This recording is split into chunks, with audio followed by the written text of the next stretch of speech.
The history of natural language processing (NLP) generally started in the 1950s, although work can be found from earlier periods. In 1950, Alan Turing published an article titled, "Computing Machinery and Intelligence," which proposed what is now called the Turing test as a criterion of intelligence. The Georgetown experiment in 1954 involved fully automatic translation of more than 60 Russian sentences into English. The authors claimed that within 3 or 5 years, machine translation would be a solved problem. However, real progress was much slower, and after the ALPAC report in 1966, which found that 10-year-long research had failed to fulfill the expectations, funding for machine translation was dramatically reduced. Little further research in machine translation was conducted until the late 1980s when the first statistical machine translation systems were developed. Some notably successful natural language processing systems developed in the 1960s were SHRDLU, a natural language system working in restricted, blocks worlds, with restricted vocabularies, and ELIZA, a simulation of a Rogerian psychotherapist, written by Joseph Weizenbaum between 1964 and 1966. Using almost no information about human thought or emotion, ELIZA sometimes provided a startlingly human-like interaction. When the patient exceeded the very small knowledge base, ELIZA might provide a generic response, for example, responding to, "My head hurts," with, "Why do you say your head hurts?" During the 1970s, many programmers began to write conceptual ontologies, which structured real-world information into computer-understandable data. Examples are Margie Schenk, 1975, Sam Cullingford, 1978, Pam Walensky, 1978, Tailspin Meehan, 1976, Quam Leonard, 1977, Politics Carbonell, 1979, and Plot Units Leonard 1981. During this time, many chatterbots were written including Perry, Richter, and Jabberwocky. Up to the 1980s, most natural language processing systems were based on complex sets of hand-written rules. Starting in the late 1980s, however, there was a revolution in natural language processing with the introduction of machine learning algorithms for language processing. This was due to both the steady increase in computational power, see Moore's law, and the gradual lessening of the dominance of Chomskyan theories of linguistics, e.g. transformational grammar, whose theoretical underpinnings discourage the sort of corpus linguistics that underlies the machine learning approach to language processing. Some of the earliest used machine learning algorithms, such as decision trees, produced systems of hard-if-then rules similar to existing hand-written rules. However, part of speech tagging introduced the use of hidden Markov models to natural language processing, and increasingly, research has focused on statistical models, which make soft, probabilistic decisions based on attaching real-valued weights to the features making up the input data. The cache language models upon which many speech recognition systems now rely are examples of such statistical models. Such models are generally more robust when given unfamiliar input, especially input that contains errors, as is very common for real-world data, and produce more reliable results when integrated into a larger system comprising multiple subtasks. Many of the notable early successes occurred in the field of machine translation, due especially to work at IBM Research, where successively more complicated statistical models were developed. These systems were able to take advantage of existing multilingual textual corpora that had been produced by the Parliament of Canada and the European Union as a result of laws calling for the translation of all governmental proceedings into all official languages of the corresponding systems of government.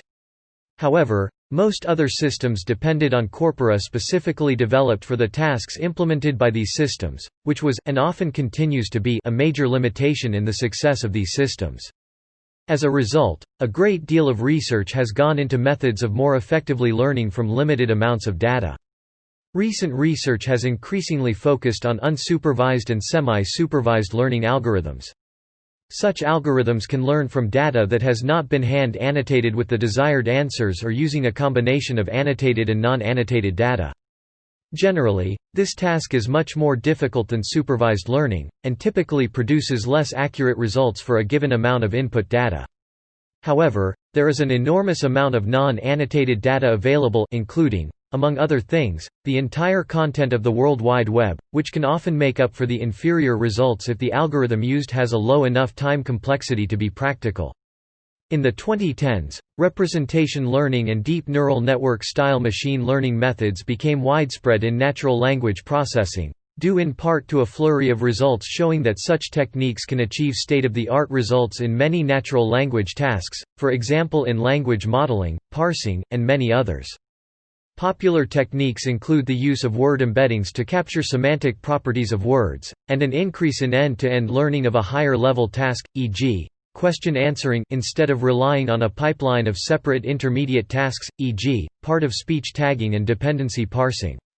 In some areas, this shift has entailed substantial changes in how NLP systems are designed, such that deep neural network-based approaches may be viewed as a new paradigm distinct from statistical natural language processing.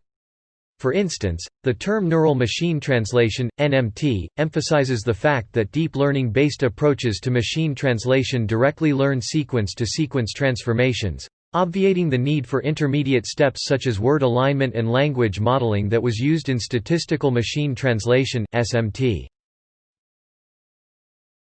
In the early days, many language processing systems were designed by hand coding a set of rules, such as by writing grammars or devising heuristic rules for stemming.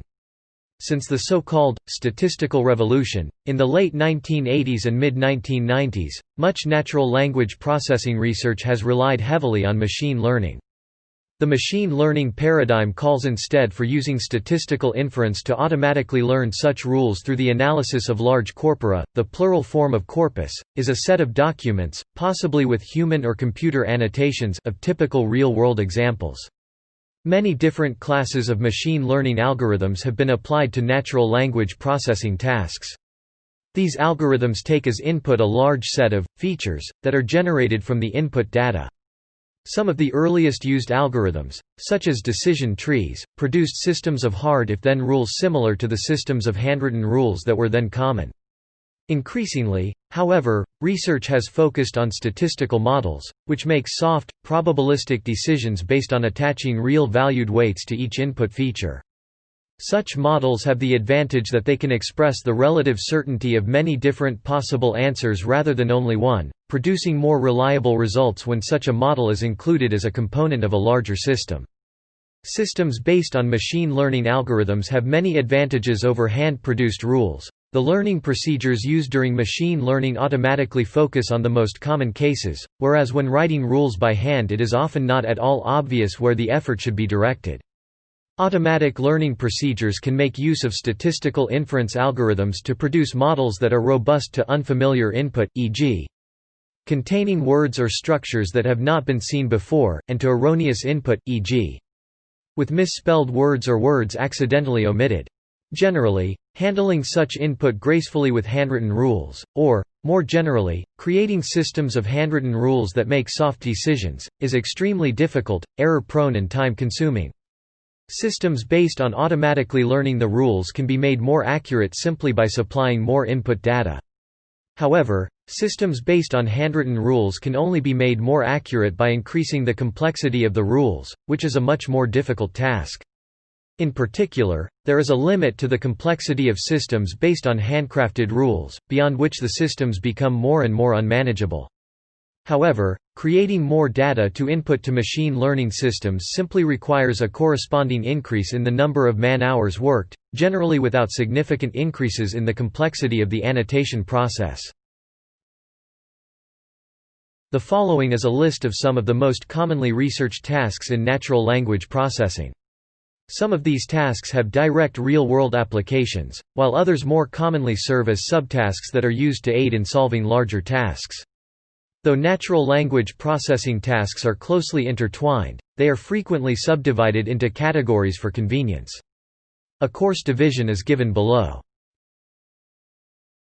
Grammar induction: generate a formal grammar that describes a language's syntax.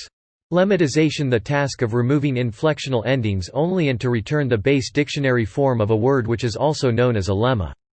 Morphological segmentation: separate words into individual morphemes and identify the class of the morphemes. The difficulty of this task depends greatly on the complexity of the morphology, i.e., the structure of words, of the language being considered. English has fairly simple morphology, especially inflectional morphology, and thus it is often possible to ignore this task entirely and simply model all possible forms of a word, e.g., open, opens, opened, opening, as separate words. In languages such as Turkish or Meitei, a highly agglutinated Indian language, however, such an approach is not possible, as each dictionary entry has thousands of possible word forms. Part of speech tagging given a sentence, determine the part of speech pos for each word. Many words, especially common ones, can serve as multiple parts of speech. For example, book can be a noun, the book on the table, or verb to book a flight. Set can be a noun, verb or adjective, and out can be any of at least 5 different parts of speech. Some languages have more such ambiguity than others. Languages with little inflectional morphology, such as English, are particularly prone to such ambiguity. Chinese is prone to such ambiguity because it is a tonal language during verbalization. Such inflection is not readily conveyed via the entities employed within the orthography to convey the intended meaning. Parsing determine the parse tree grammatical analysis of a given sentence. The grammar for natural languages is ambiguous and typical sentences have multiple possible analyses. Perhaps surprisingly, for a typical sentence there may be thousands of potential parses, most of which will seem completely nonsensical to a human. There are 2 primary types of parsing: dependency parsing and constituency parsing. Dependency parsing focuses on the relationships between words in a sentence, marking things like primary objects and predicates, whereas constituency parsing focuses on building out the parse tree using a probabilistic context-free grammar (PCFG). See also stochastic grammar. Sentence breaking, also known as sentence boundary disambiguation. Given a chunk of text, find the sentence boundaries. Sentence boundaries are often marked by periods or other punctuation marks, but these same characters can serve other purposes, e.g., marking abbreviations. Stemming the process of reducing inflected, or sometimes derived, words to their root form. E.g., close will be the root for closed, closing, close, closer, etc. Word segmentation separate a chunk of continuous text into separate words. For a language like English, this is fairly trivial, since words are usually separated by spaces. However, some written languages like Chinese, Japanese and Thai do not mark word boundaries in such a fashion, and in those languages text segmentation is a significant task requiring knowledge of the vocabulary and morphology of words in the language. Sometimes this process is also used in cases like bag of words creation in data mining. Terminology extraction. The goal of terminology extraction is to automatically extract relevant terms from a given corpus. Lexical semantics. What is the computational meaning of individual words in context? Distributional semantics. How can we learn semantic representations from data? Machine translation. Automatically translate text from one human language to another. This is one of the most difficult problems, and is a member of a class of problems colloquially termed AI complete, i.e.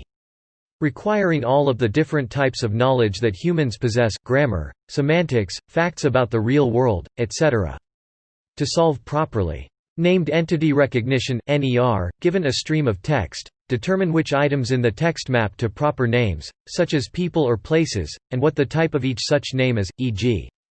person, location, organization. Although capitalization can aid in recognizing named entities in languages such as English, this information cannot aid in determining the type of named entity, and in any case, is often inaccurate or insufficient. For example, the first letter of a sentence is also capitalized, and named entities often span several words, only some of which are capitalized. Furthermore, many other languages in non-Western scripts, e.g. Chinese or Arabic, do not have any capitalization at all, and even languages with capitalization may not consistently use it to distinguish names. For example, German capitalizes all nouns, regardless of whether they are names, and French and Spanish do not capitalize names that serve as adjectives. Natural language generation convert information from computer databases or semantic intents into readable human language. Natural language understanding convert chunks of text into more formal representations such as first-order logic structures that are easier for computer programs to manipulate. Natural language understanding involves the identification of the intended semantic from the multiple possible semantics which can be derived from a natural language expression, which usually takes the form of organized notations of natural language concepts. Introduction and creation of language metamodel and ontology are efficient, however empirical solutions. An explicit formalization of natural language semantics without confusions with implicit assumptions such as closed-world assumption (CWA) versus open-world assumption, or subjective yes/no versus objective true/false is expected for the construction of a basis of semantics formalization. Optical character recognition (OCR), given an image representing printed text, determine the corresponding text. Question answering given a human language question, determine its answer. Typical questions have a specific right answer, such as, "What is the capital of Canada?" But sometimes open-ended questions are also considered, such as, "What is the meaning of life?" Recent works have looked at even more complex questions. Recognizing textual entailment given two text fragments, determine if one being true entails the other's negation, or allows the other to be either true or false. Relationship extraction given a chunk of text, identify the relationships among named entities, e.g. who is married to whom. Sentiment analysis, see also multimodal sentiment analysis, extract subjective information usually from a set of documents, often using online reviews to determine polarity about specific objects. It is especially useful for identifying trends of public opinion in social media, for marketing. Topic: segmentation and recognition. Given a chunk of text, separate it into segments each of which is devoted to a topic, and identify the topic of the segment. Word sense disambiguation. Many words have more than one meaning. We have to select the meaning which makes the most sense in context. For this problem, we are typically given a list of words and associated word senses, e.g. from a dictionary or an online resource such as WordNet. Automatic summarization. Produce a readable summary of a chunk of text. Often used to provide summaries of the text of a known type, such as research papers, articles in the financial section of a newspaper. Coreference resolution. Given a sentence or larger chunk of text, determine which words mentions refer to the same objects entities. Anaphora resolution is a specific example of this task, and is specifically concerned with matching up pronouns with the nouns or names to which they refer. The more general task of coreference resolution also includes identifying so-called bridging relationships, involving referring expressions.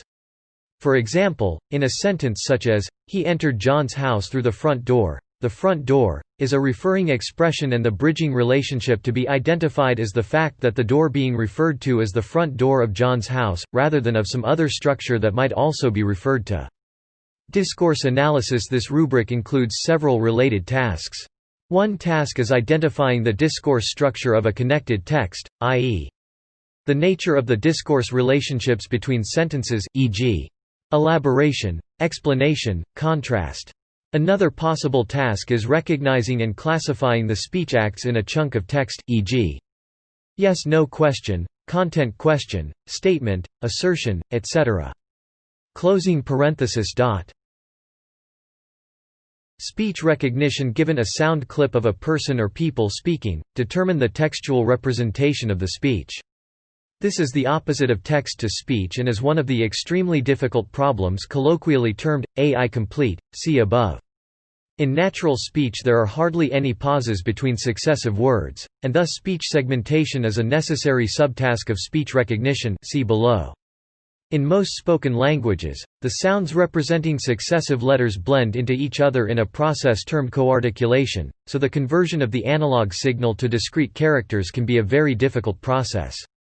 Also, given that words in the same language are spoken by people with different accents, the speech recognition software must be able to recognize the wide variety of input as being identical to each other in terms of its textual equivalent.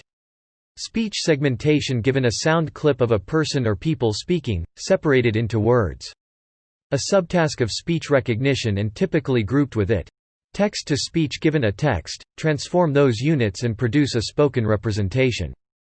Text-to-speech can be used to aid the visually impaired.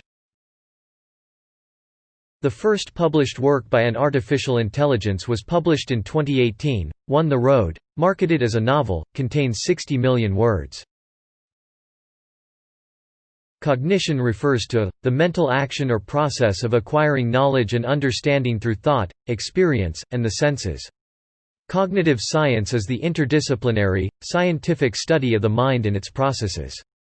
Cognitive linguistics is an interdisciplinary branch of linguistics, combining knowledge and research from both psychology and linguistics. George Lakoff offers a methodology to build natural language processing (NLP) algorithms through the perspective of cognitive science, along with the findings of cognitive linguistics.